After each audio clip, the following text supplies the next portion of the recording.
Hey everyone, this is Andrew with AGR, and as always, it's my goal to deliver videos that get to the point and don't have any sponsored bullcrap. And with that, let's get into a short history of Fall Guys' rise, fall, and rise again, and fall again. Well, it's a bit confusing, so let's get into it already. Fall Guys was released back in 2020 and was a big hit. So much so that within 24 hours of release, the game had an active player base of more than 1.5 million players. And all seemed well. But something ended up happening. Something unthinkable. The game began to lose popularity at an alarming rate. It went from an unbeatable giant to yet another forgotten indie game, all within a mere 3 months. The game rose and collapsed. But why did this happen? I think the best way to analyze why Fall Guys' success was so short-lived is to see where it peaked. According to Google Trends, it was most played August 16th, 2020. Beating many titles including Minecraft and Fortnite. It was so big that many YouTubers only uploaded Fall Guys content for weeks, and no one really expected its mark on the gaming industry to go anywhere anytime soon. However, as many of you may know, this is not what ended up happening. Let's talk about how and why Fall Guys died.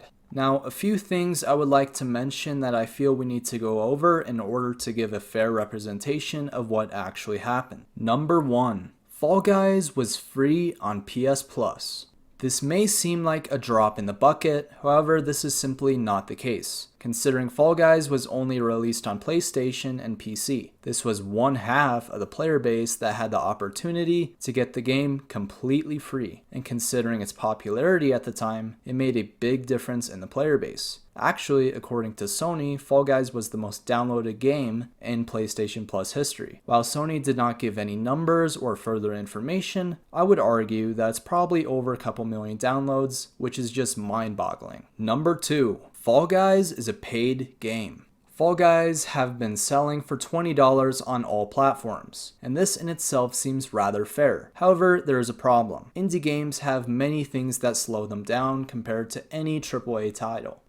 I believe the 3 core hindrances are money, experience, and reputation. The biggest problem with Fall Guys was its reputation. Let's talk about Call of Duty, for example. The early days of COD built its self-credibility simply by making good games and improving upon the earlier releases. To the point of modern COD where regardless of its changes or improvements, many will buy it simply because it's a COD game. Not because it's a great FPS, but because it has a good reputation, and it's a safe choice. You know that some level of enjoyment can be squeezed out of it simply because it's a proof of concept from past games. Now let's take a look back at Fall Guys, which released by Mediatonic, a very small game developer, which simply did not have a track record that supported their game. Now by no means am I saying they were not capable of making something unique or fun, I'm just saying they didn't have any credibility to support the release of Fall Guys. And this put a big damper in its sales and a road bump that only now is being torn apart due to Fall Guys getting bought out by a bigger and more reputable developer, which we will get to later. And with that, let's talk about why and how Fall Guys bit the bullet. As mentioned before, Fall Guys peaked back in August 16th, 2020, and then the decline appeared. But what exactly happened? Did people lose interest that quickly? After all, not much content was in the game at release, and players had to wait 3 months for Season 2. This was not a very good thing in the long run, and many players left due to these factors. It's also important to remember that Fall Guys at the time was the only video game content you could find on social media and YouTube for the duration of Fall Guys' lifespan. Many YouTubers and content creators, as mentioned earlier, made their channel revolve around Fall Guys, which I believe oversaturated the market to a point where people were starting to look for different party games to hang out with friends and that feel a bit more fresh and exciting. This might not have been such a pitfall if it were not for another game that also was rising in popularity along with Fall Guys. This, as many of you may know, is of course Among Us. Now, I don't think Among Us necessarily killed Fall Guys. It did, however, play a big part in its downfall. Now, in order to see more clearly how these two games go hand in hand, let's talk about some similarities. Number 1, they both capitalized on the rising popularity of online party games. Number 2, they both filled a hole in the market which was once Fortnite and Minecraft. Number 3, they are both relatively cheap. And lastly, number 4, they both brought something new to the table while remaining simple. Now, out of these 4 points, I would argue that number 2, they both filled a hole in the market, which was once Fortnite and Minecraft, is still the most influential piece of the puzzle. But before I explain why these two games were crowned as the two new kings, let's talk about how Fortnite and Minecraft were dethroned. Well, at least temporarily. And let's start with Fortnite. Fortnite is the most popular battle royale and started a big surge in the free-to-play industry. Regardless if you love it or despise it, you cannot argue that it was a true trailblazer of its time. But the thing is, Fortnite was never actually meant to be a battle royale. It was actually meant to be a weird mash between a tower defense game and a third-person shooter. The really hilarious thing is, Fortnite Battle Royale was made to simply buy time to develop Save the World. This turned out to be a great move by Epic and made them many barrels of cold hard cash. Okay, but why am I telling you this? Well, let's review what made Fortnite so special in the first place. It was the fact that it innovated an already good idea into something new. And it seems like Minecraft did the same thing. They both continue to listen to their audience and endlessly update their game. Now let's jump back to why exactly Fortnite was replaced by Fall Guys and Among Us. Fortnite over the years got more and more stale and lost its excitement, and many players left due to this. Also the fact that they could not get into a match that was not filled with sweaty players, along with what many would consider to be a pretty toxic community of 9-year-olds. And I feel like Epic Games did nothing but make the problem worse by making all sorts of cash prize tournaments, which essentially made the game a competitive sporting event, which is the exact opposite of what I think it should have been in the first place. Now, in all fairness, I believe Epic has finally solved many of these problems, but it was too late at the release of Fall Guys and the rising popularity of Among Us to put a stop to what was to come.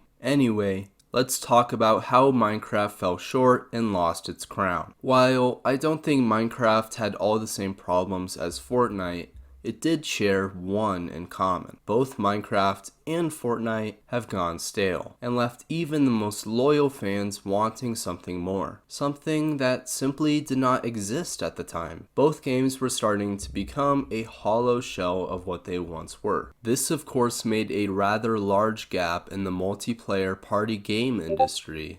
And fast forward all the way to 2020, and a new king was born. Fall Guys seemed unstoppable. However, this could not be further from the case. One of the biggest reasons Fall Guys died was because of Among Us. But the weird thing is that Among Us was released 2 years before Fall Guys was even released, and yet no one really knew about it until after Fall Guys' second week of release. And if we take a look at Google Trends, my memory seems to not betray me, which is why I can remember stupid stuff like this, but not actual important stuff. Anyway, the big question is, why did Among Us only get popular then, and not before Fall Guys? I have a hypothesis. Now hear me out. I believe that Among Us was overtaking Fall Guys was a rather simple coincidence and had nothing to do with Fall Guys' downfall directly. A snowball that rolls down a hill turns into a very big snowball, and that's all that really happened. You see, a Twitch employee called Pluto recommended Among Us to a popular streamer known as Sodapop, who brought millions of eyes to the platform, as well as a few other well-known streamers like Pokimane and Call Me Carson, among others. Another big reason that Among Us became popular was because the characters were very reminiscent of Fall Guys, which was hugely popular at the time. Also, the game was very accessible to anyone who wanted to play. The game itself is not very demanding on any device, and if you're playing, it's only $5 on Steam and it's completely free on mobile. And lastly, the publishers who made Among Us also made the Henry Stickmin games, which were also quite popular at the time and gave them a level of credibility that was simply not found in Fall Guys. Okay, now that that is out of the way, let's talk about Fall Guys' Dark Age. And if we break it down, it's not actually as bad as you may think. Well, sort of. Let me explain. You see, the game was not necessarily thriving with a large player base. It was, however, getting updated relatively often, and with that, many fans decided to stick around and continue to play. Now, if we fast forward about 1 year, things started to get interesting because Epic Games bought out Mediatonic and seemingly had very big plans for the future. Not just making new content and trying to revive the game to its former glory, but also making it bigger than it ever was before. Fast forward 1 more year and we are almost in the present. And Epic Games made an announcement May 16th that Fall Guys was going free to play. And as mentioned 2 sentences before this one, Epic Games had very high hopes for this game and wanted it to be more successful than ever before. However, if we look at the data, this does not seem to match up, because Fall Guys is currently about at 50 points on Google Trends, while the first release is 100. Not to mention, it looks like it died even sooner than 2020's Fall Guys. Which is strange because Epic is a very well-known publisher who advertised the free release of Fall Guys through Fortnite, Rocket League, among others, and even their very own game launcher. Not to mention the millions they spent on advertising through social media. And yet, it feels like no one is really talking about Fall Guys. Well, at least not as much as they did when it was first released. And why exactly is that? I have a few different theories on why this is happening. Number 1, Fortnite and Minecraft reclaim their position as the giants they once were 2 years ago. There is a lot of evidence to back up the recent success of Microsoft Minecraft and Epic Games Fortnite. For example, Fortnite recently added a no-build mode, which revitalized Fortnite and brought a breath of fresh air to the game, which it was desperately needing. While Minecraft has been working on its essentials, with the Caves and Cliffs update, and also it making it fresh once again. Number 2, Epic got greedy. If we really look back when Fall Guys was released, getting kudos, the currency in the game, and spending it on whatever skin you could want, could not have been any easier. In today's world, that simply is not the case. Getting kudos is difficult and draining, and you must follow challenges to get a few scraps. And this really takes a lot of the joy out of the game. It makes it feel a lot more like a clothing store than anything else. Number 3, Fall Guys can't be redeemed. Many would argue that everything has a point where people begin to stop playing. This could happen for a multitude of reasons. It's boring, no updates, or it just doesn't feel the same anymore. For me personally, I think it's the last one. Something feels missing, and maybe that's not such a bad thing. But whatever your take is, I do think Fall Guys was able to redeem itself, but we can only wonder what would have happened if it went free to play in the beginning. What are your thoughts on the history of Fall Guys? Leave them in the comments below. Anyway, if you guys do enjoy these game history videos, show your support by liking the video, subscribing to the channel, so I know to make more content like this. And remember to have a good day.